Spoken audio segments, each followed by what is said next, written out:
Hi everyone, welcome to week 6 of Writing 213. This week you're going to turn in the final draft of your career research project on Friday. That should be what you focus on the most.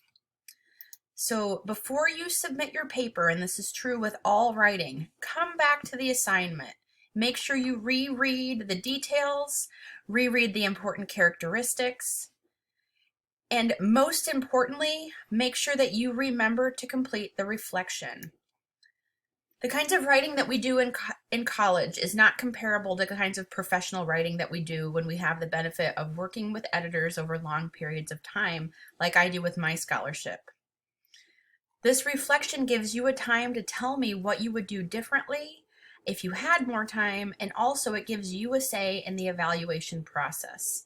It's okay with me if you include your reflection at the end of your paper. It's also okay if you include it in a separate document for the assignment. Either way is fine. Focus on getting your paper published up or polished up this week, and I'll be in my office hours this week. That's a great time to come and ask me questions or show me parts that you have questions about. But on Friday is when your final draft is due. This week, in terms of media, you're mostly directing your own reading. So in our next module, you're going to be working on a research project where you're going to have to find more information about your topic. So I want to encourage you to go and meet with a librarian if you have questions about searching. I'm a pretty good searcher. I've done a lot of library research in my career. Librarians are wizards. They can find things that I cannot. Every time I go and consult with one of our librarians about a project I'm working on, they find sources of information I was not able to find myself, even with all of my experience.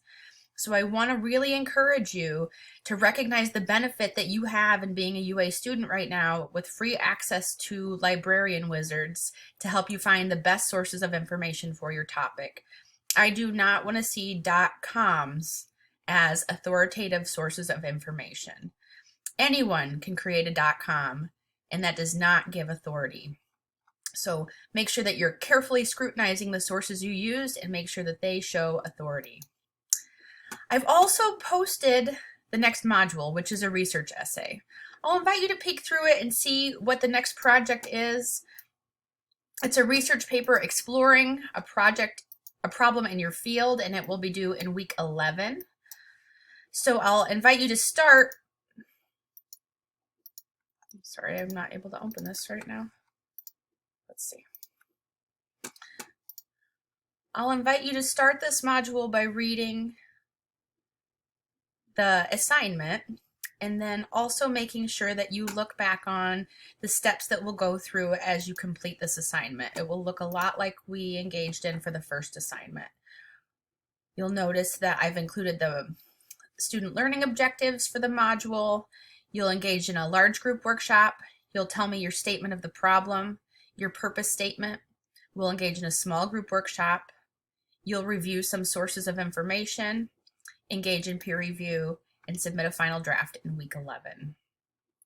I'm just back from the Conference on College Composition and Communication in Chicago, where I just shared my research and engaged in that process that you all wrote about in your career research project.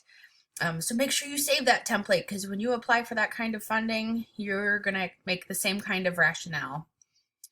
I'm really looking forward to reading your projects as they roll in. Again, make sure that you contact me if you have any questions, and I look forward to hearing from you soon.